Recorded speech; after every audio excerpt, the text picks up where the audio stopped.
Pilgrim's Progress, Part 1, The Eighth Stage. They went till they came to the Delectable Mountains, which mountains belong to the Lord of that hill of which we have spoken before. So they went up to the mountains to behold the gardens and orchards, the vineyards and fountains of water, where also they drank and washed themselves and did freely eat of the vineyards. Now there were on the tops of these mountains shepherds feeding their flocks, and they stood by the highway side.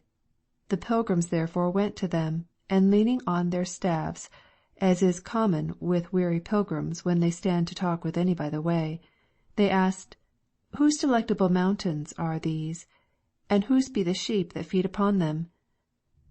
Shepherds. These mountains are Emmanuel's land, and they are within sight of his city, and the sheep also are his, and he laid down his life for them. John chapter 10, verses 11 and 15. Christian. Is this the way to the celestial city? Shepherds. You are just in your way. Christian. How far is it thither? Shepherds. Too far for any but those who shall get there thither indeed. Christian. Is the way safe or dangerous? Shepherds. Safe for those for whom it is to be safe, but transgressors shall fall therein. Hosea chapter 14, verse 9. Christian. Is there in this place any relief for pilgrims that are weary and faint in the way? Shepherds. The Lord of these mountains hath given us charge not to be forgetful to entertain strangers. Hebrews chapter 13, verse 2. Therefore the good of the place is before you. I saw also in my dream that when the shepherds perceived that they were wayfaring men, they also put questions to them, to which they made answer as in other places, as, Whence come you? And, How got you into the way? And, By what means have you so persevered therein? For but few of them that begin to come hither do show their face on these mountains. But when the shepherds heard their answers, being pleased therewith, they looked very lovingly upon them, and said, Welcome to the Delectable Mountains. The shepherds, I say, whose names were Knowledge, Experience, Watchful, and Sincere, took them by the hand, and had them to their tents, and made them partake of that which was ready at present. They said, moreover, We would that you should stay here a while to be acquainted with us, and yet more to solace yourselves with the good of these delectable mountains. Then they told them that they were content to stay.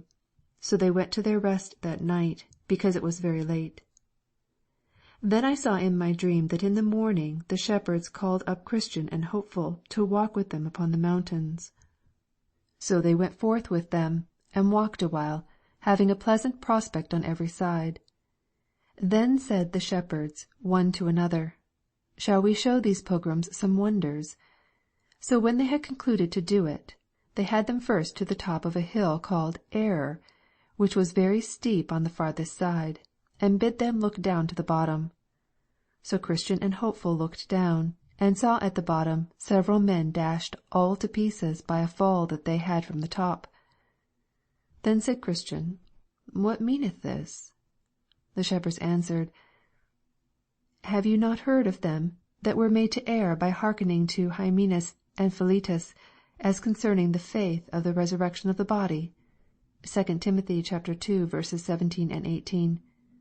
They answered, Yes.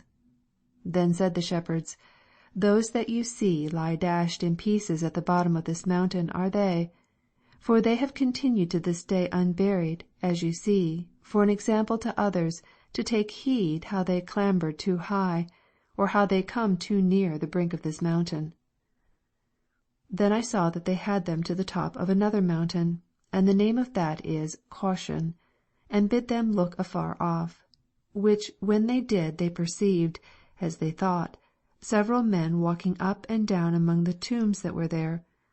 And they perceived that the men were blind, because they stumbled sometimes upon the tombs, and because they could not get out from among them. Then said Christian, What means this? The shepherds answered, Did you not see, a little below these mountains, a stile that led into a meadow on the left hand of the way? They answered, Yes.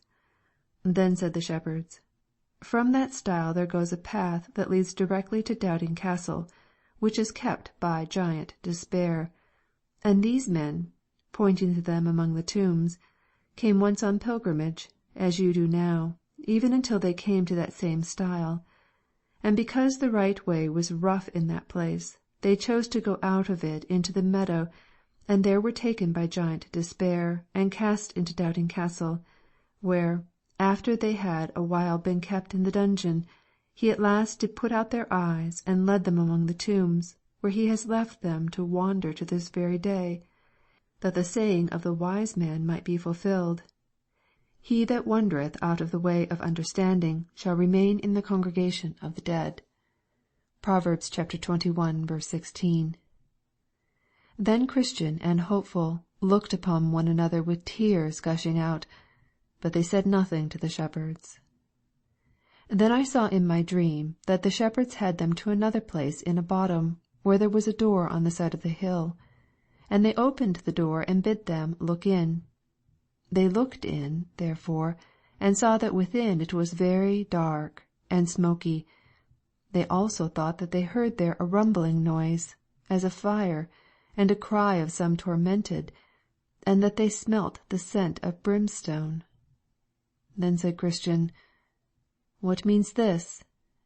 The shepherds told them, This is a byway to hell, a way that hypocrites go in at, namely, such as sell their birthright with Esau, such as sell their master with Judas, such as blaspheme the gospel with Alexander, and that lie and disassemble with Ananias and Sapphira his wife.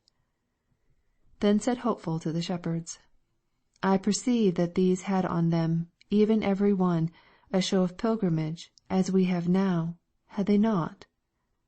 Shepherds, Yes, and held it a long time too. Hopeful, how far might they go on in pilgrimage in their day, since they, notwithstanding, were miserably cast away? Shepherds, some farther, and some not so far as these mountains. Then said the pilgrims one to the other, We had need cry to the strong for strength. Shepherds, Aye, and you will have need to use it when you have it too. By this time the pilgrims had a desire to go forward, and the shepherds a desire they should. So they walked together towards the end of the mountains.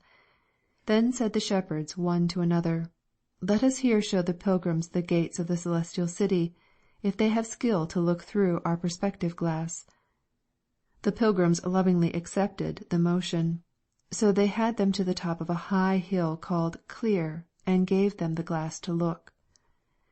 Then they tried to look, but the remembrance of that last thing that the shepherds had shown them made their hands shake, by means of which impediment they could not look steadily through the glass. Yet they thought they saw something like the gate, and also some of the glory of the place. Then they went away and sang, Thus by the shepherds secrets are revealed, which from all other men are kept concealed. Come to the shepherds then, if you would see things deep, things hid, and that mysterious be. When they were about to depart, one of the shepherds gave them a note of the way. Another of them bid them beware of the flatterer. A third bid them take heed that they slept not upon the enchanted ground, and the fourth bid them God-speed. So I awoke from my dream. End of section 14.